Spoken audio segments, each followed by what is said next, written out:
friends, it's Sunny.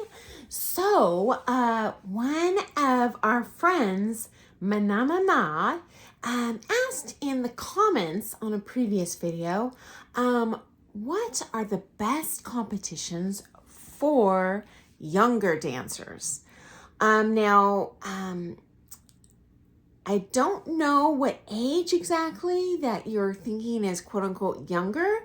So I think what I'll cover today is kids competitions. And if you're thinking about a different younger age group, some people that could be in their 40s, I'm not sure what you have in mind, but let me know and I can make another video on this for other age groups. Because you're right, there are a little bit different competitions that are best for children versus young adults, older adults, pro-am, amateur, seniors, and yes, there are age divisions going all the way up to endless. So anyway, let's get started. So kids mature like in dog years with their athletic abilities, their physical characteristics, their intellectual capacity. So the kids divisions are really separate into finite age categories, unlike the adult. There's not much of an appreciable difference between how an 18-year-old adult versus a 28-year-old adult would perform. But for children, understandably, there's a big difference. And the age categories and competitions compensate for this. I'll cover those categories really quick. They do vary a little bit based on the country, based on whether it's a sanctioned or non-sanctioned competition, but I'll speak in generalities. So firstly, there's juvenile 1 specifically. So that's 9 to 10-year-olds. Then we have juvenile 2. That's 11 to 12-year-olds. We have junior 1. That's 13 and 14-year-olds. We have junior 2. As you can guess, 15 to 16-year-olds. There's also a category called youth, which is 18 to 20-year-olds. And generally, you can be a couple years under these categories and still enter them. So for example, a 16-year-old could enter the youth, but you can't go down in age categories because the older children would have too much of a competitive advantage, okay? And then there's an under 21, which is generally 18 to 21, okay? So the competitions that are not sanctioned often have less competitors, a lot less competitors. And so it's possible if you're doing a little small competition locally, you might be the only one in your age category. And my thought is that's still good at competition experience. Obviously, I wouldn't consider that the best, but that's always good to get yourself on that floor, get that experience. And it's great preparation for these larger competitions, which you may need to drive to or even fly to. Okay, so I'll tell you about those. So firstly, this sanctioned competitions, these are going to have the most people in your age divisions. They're going to have certified judges, all that good stuff, and well organized, are going to be sanctioned by the NDCA and USA Dance. And you can go to those websites and look up under the calendar what their sanctioned competitions are this year. And they generally run year to year on the same weekend, okay? So go to ndca.org and click on that competition link and you'll see a full calendar. Go to USA Dance, okay? Same thing, just click on the calendar link and you'll see all the sanctioned competitions.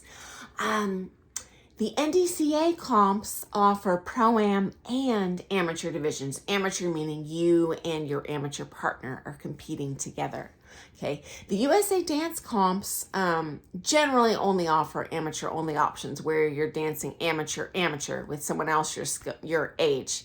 The USA Dance comps also offer mixed proficiency competitions for amateur couples. So, for example, what if I was a bronze dancer and my partner was a pre-champ dancer? You would be allowed to compete with that partner in a special age category, okay? The largest USA Dance competition each year in the U.S. Is the USA National Ballroom Dance Sport Championships, okay? USA Dance National Ballroom Dance Sport Championships. Now, that's last year was held in Pittsburgh. This year it's in St. Louis, Missouri. So the cities do change over time. But you pretty reliably know it's going to be the first April that week in each year. Okay. And that comp does have prerequisites to compete. So if you just show up, you won't be able to compete. But if you look on their website for rules, you'll see like you will have had to have a certain amount of experience under your belt. Okay. They don't have the newcomer division there like they would in any other competition, which is where everyone starts for their first comp. Okay, so the largest Pro-Am comps in the United States, as I mentioned, are sanctioned by the NDCA. Their biggest comp of the year tends to be Ohio Star Ball in Columbus each year.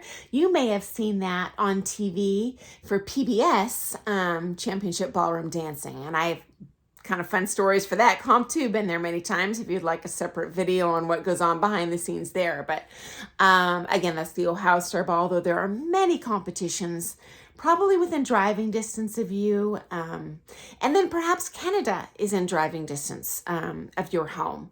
If not, it's worth flying up there if you're a little more experienced.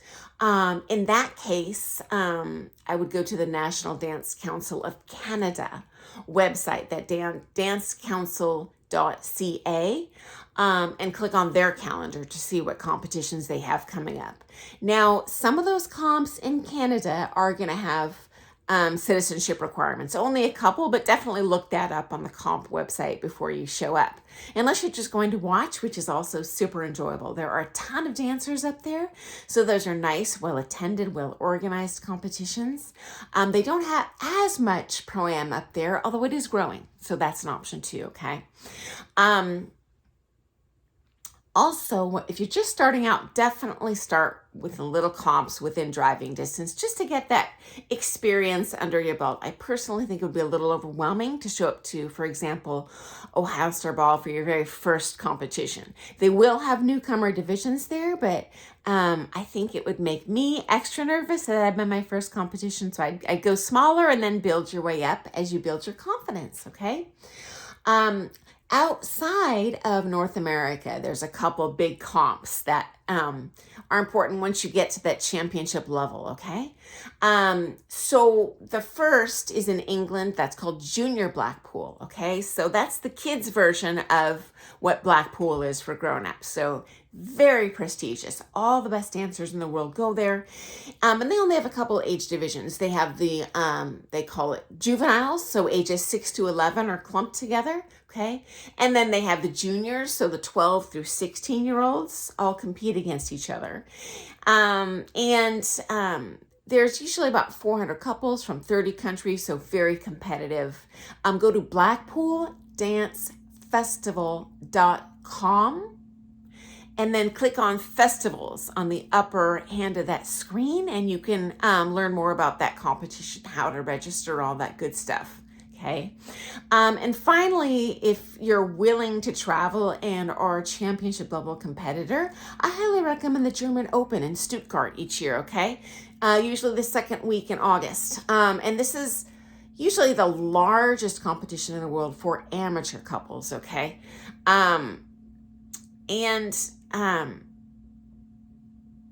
That's about all I can think of, guys. Okay, so we're done for today, but if you want to hear about more competing options that are best for people in other age categories, definitely hit me up, comments below. Friendly reminder, I am not monetized at all. I just do this because I love seeing that thumbs up button. So press that subscribe button. I get notified every time and it makes me so happy. And I hope that's been interesting info for you. Oh, one more thing. For kids comps, there are special costume restrictions. So check that as well. Okay, talk to you soon. Have a great day. Thanks for joining me. Bye, guys.